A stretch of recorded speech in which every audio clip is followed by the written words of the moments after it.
Hello students.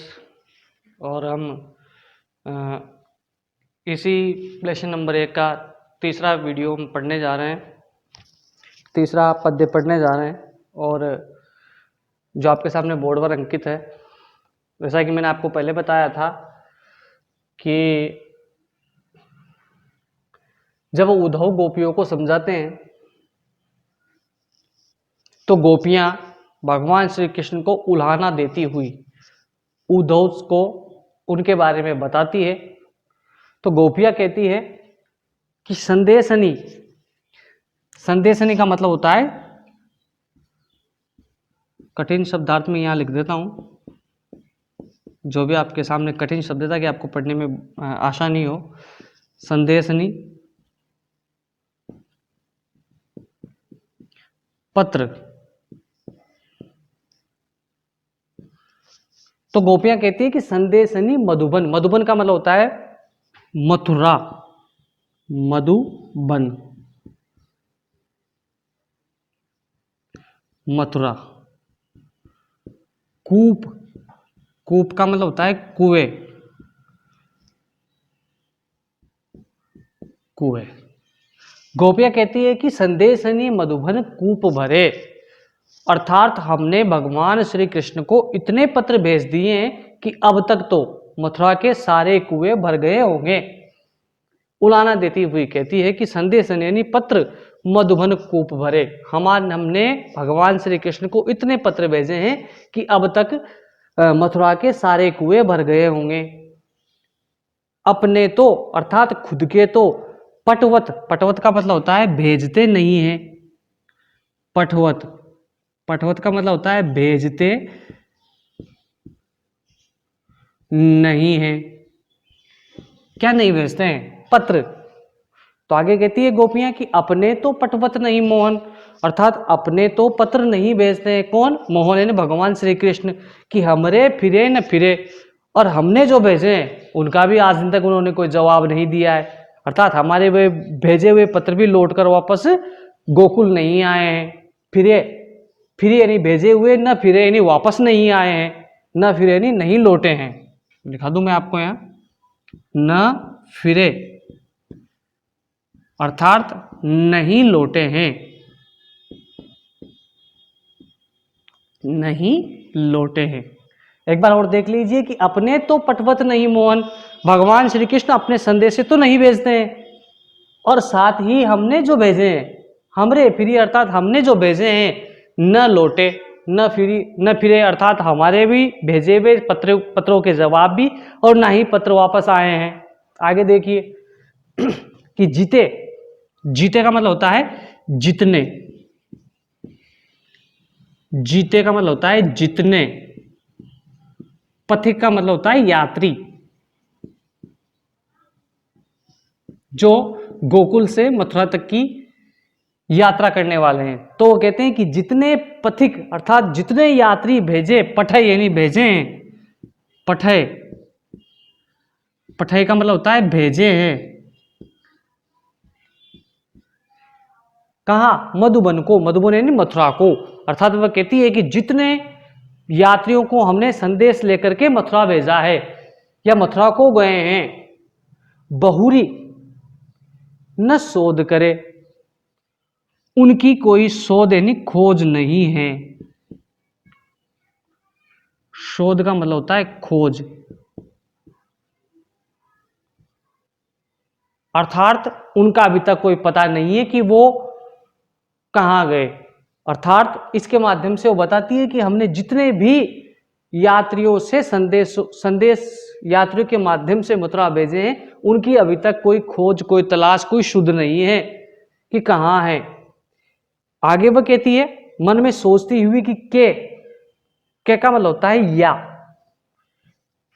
के का मतलब होता है या तो, के का मतलब होता है के वे, या तो वे श्याम शिकाय प्रमोदे, प्रमोदे का मतलब होता है वश में कर लिया है, प्रमोदे इसका मतलब होता है वश में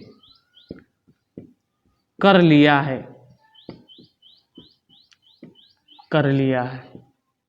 अर्थात अपने मन में कल्पना करती हुई सोचती कि के नहीं, या तो वे यानी उनको श्याम यानी भगवान श्री कृष्ण ने सिखाई यानी सिखा करके प्रमोद यानी वश में कर लिया है, के कहूं बीच मरे, या फिर हो सकता है वो बीच में ही मर गए हों, अर्थात भगवान श्री कृष्ण तक ना पहुंचे हों। अपने मन में कल्पना करती हुई कहती है कि या तो उनको सिखा करके भगवान कृष्ण ने अपने वश में कर लिया, या वे कहीं बीच में मर गए हों। आगे गोपियां अपने मन में कल्पना करती हुई कहती कि या हो सकता है कि कागज, कागज मतलब कागज,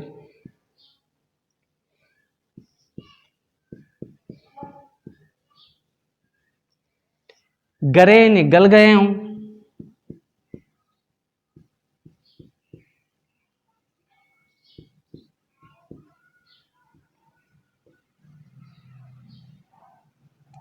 या वो कहते हैं कि हो सकता है कि मथुरा के कागज गल गए हों, किसमें, मेघ, मेघ में नहीं बरसात में, अर्थात कागज गरे मेघ, मेघ यानी बरसात में, गरे ने गल गए हैं, कागज यानी कागज, कहां के, मथुरा के, मशी यानी स्याही, या हो सकता है कि जो स्याही है वो खूटी, खूटी का मतलब समाप्त हो गई है, खूटी का मतलब समाप्त हो गई है। आगे वह कल्पना करती हुई कहती है कि कागज गरे मेघ, अर्थात बरसात में या तो कागज गल गए हैं, या मसी खूटी, या हो सकता है कि जो स्याही है वो समाप्त हो गई है, खूटी का मतलब समाप्त होना। सर, यहां सर का मतलब मित्रों सरखंडा होता है, ये एक प्रकार का ऐसा वृक्ष है जिससे कलमें बनाई जाती है। पुराने जमाने में जो लिखने की कलम होती थी वो सरखंडे से बनाई जाती है, तो वो कहती है कि जो सर है जिससे कलमें बनाई जाती है, लिखने की जो कलम होती है वो, दव यानी दावानल, दव का मतलब होता है दावानल। अब यहां दावानल का मैं आपको बता दूं कि दावानल का मतलब होता है जंगल में लगने वाली आग, कि जो सरखंडे के जो वृक्ष हैं जिनसे कलमें बनाई जाती है वो दावानल अर्थात जंगल में लगने वाली आग के कारण नष्ट हो गए हों।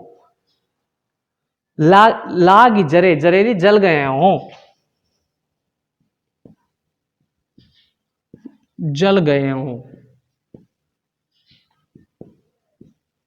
आगे कहते हैं कि सेवक सूर लिखन को आंदो, सूरदास जी गोपियों के माध्यम से कहता है कि यह हो सकता है कि जो सेवक है, लिखन यानी लिखने वाला, लिखन, लिखन का मतलब होता है लिखने वाला,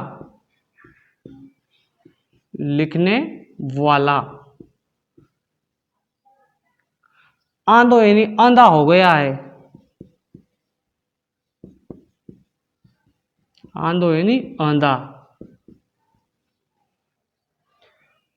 तो सूरदास जी गोपियों के माध्यम से कहते हैं कि हो सकता है कि जो पत्र लिखने वाला मथुरा का सेवक है वो आंधा हो गया है, या फिर पलक कपाट अरे, अर्थात उसकी आंखें जो पलक रूपी कीमांड है, पलक कपाट का मतलब होता है नेत्र, पलक कपाट,